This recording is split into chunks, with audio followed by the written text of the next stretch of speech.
In today's video, I want to finish off section 7.2, where we are looking at frequency and probability distributions. In particular, I'm going to be looking at probability distributions in today's video. So we looked at those tables in our last video and what a probability distribution looked like, and then looking at graphing that on a histogram. I want to go through some more notation things today, just so that we are aware of notation as it arises in the next couple videos and exactly what that means. So the first thing I want to look at is something called random variables.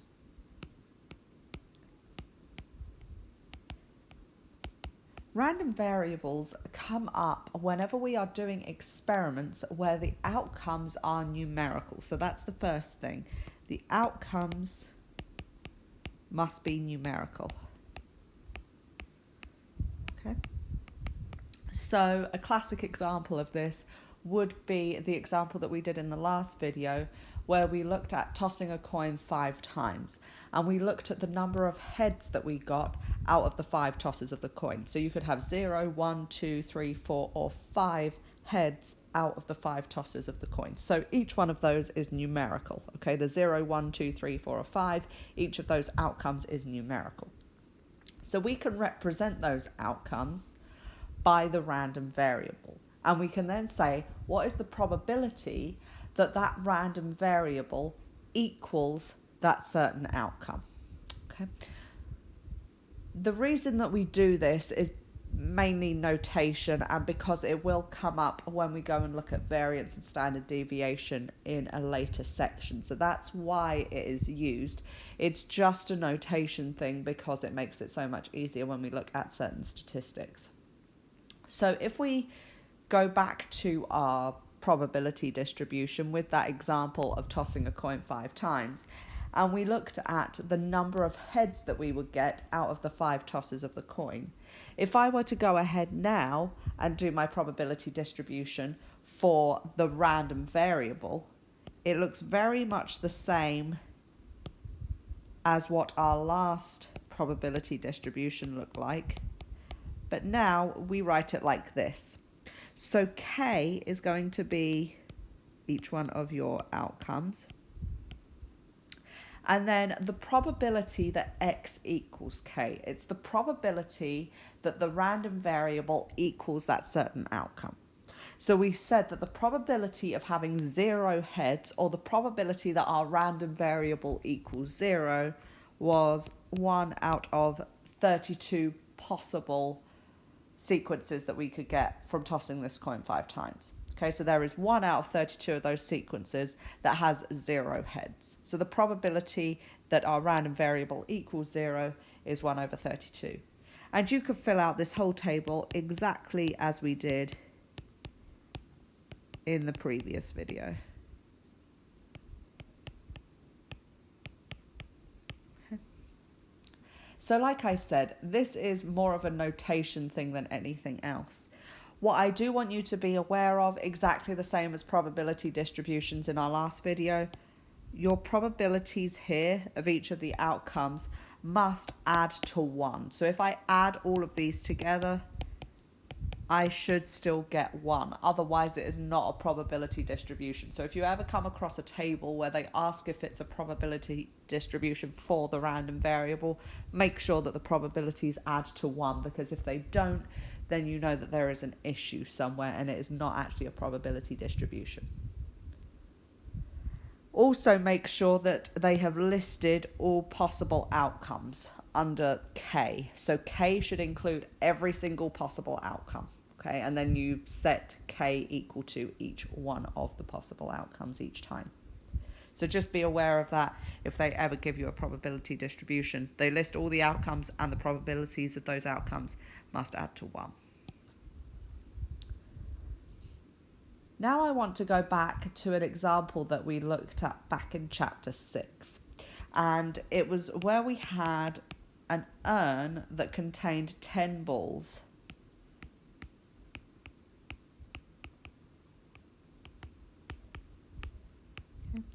And there were 8 white and 2 green.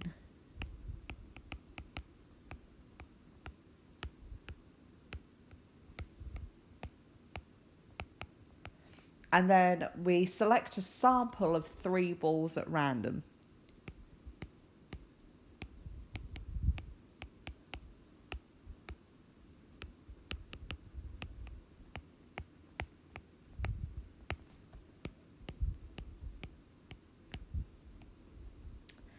And we're going to say that x, that random variable, is going to equal the number of green balls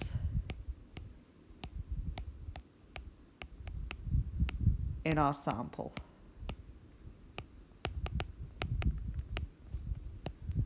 And we want to find the probability distribution.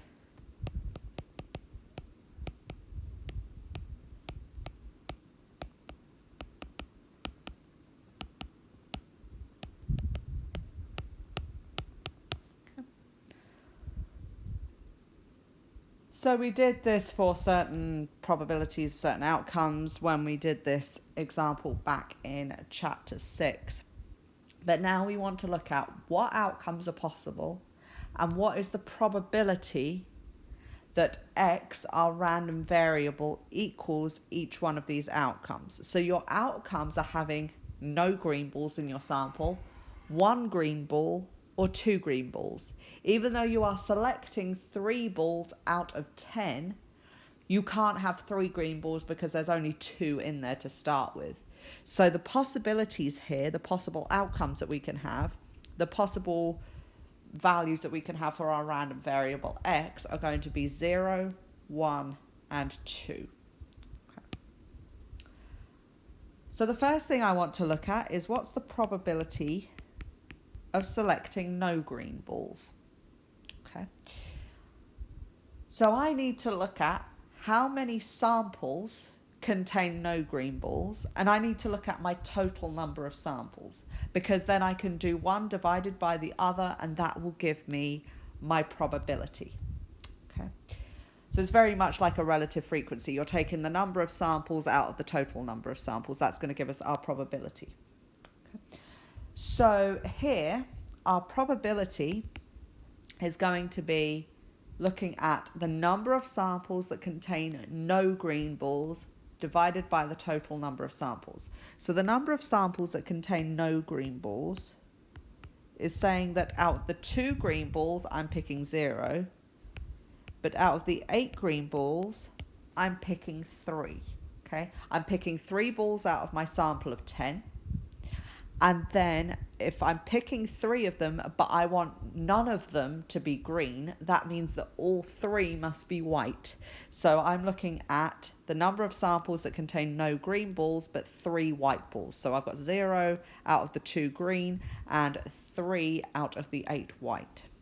So that's the number of samples that contain no green balls and hence 3 white balls.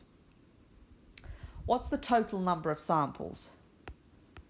Well, out of the 10 balls, I'm picking 3. So it's just going to be the combination where I've got 10 balls, I'm picking 3. Now I'm looking at combinations because the order does not matter. Okay. So if I multiply all of that together, I should get 1 multiplied by 56 over 120, which is just 56 over 120, which can be simplified down to 7 over 15. Next, I'm looking at the probability that I have 1 green ball. So I'm looking at the number of samples that contain 1 green ball, which means that I would be picking 1 green and 2 white out of my 120 samples, where I'm picking 3 out of 10. If you do that, you should get 2 multiplied by 28 over 120, which is again 56 over 120, which is 7 over 15. And finally, I want the probability of picking 2 green balls. Again, even though we are picking 3 balls out, the most that we can have that are green is 2, because there is only 2 in there to start with. So I'm looking at picking 2 green balls, hence 1 white ball, divided by my total number of samples I can have. If I do that, I should get 1 multiplied by 8 over 120, which is 8 over 120, which is just 1 over 15. So now looking at my probability distribution, okay. Under K, I list my outcomes, and then I'm looking at the probability that X equals each one of those outcomes. So I can have no green balls, 1 green ball, or 2 green balls. The probability that X is equal to 0, the probability of having no green balls, we said was 7 over 15. The probability that X equals 1 is 7 over 15, and the probability that X equals 2 is 1 over 15. Does this represent a probability distribution? Yes, because on our left-hand side, we've got all possible outcomes. On the right-hand side, we have our probabilities and they add to 1. 7 over 15 plus 7 over 15 plus 1 over 15, that's 15 over 15, which is 1. So that is the probability distribution for our random variable X.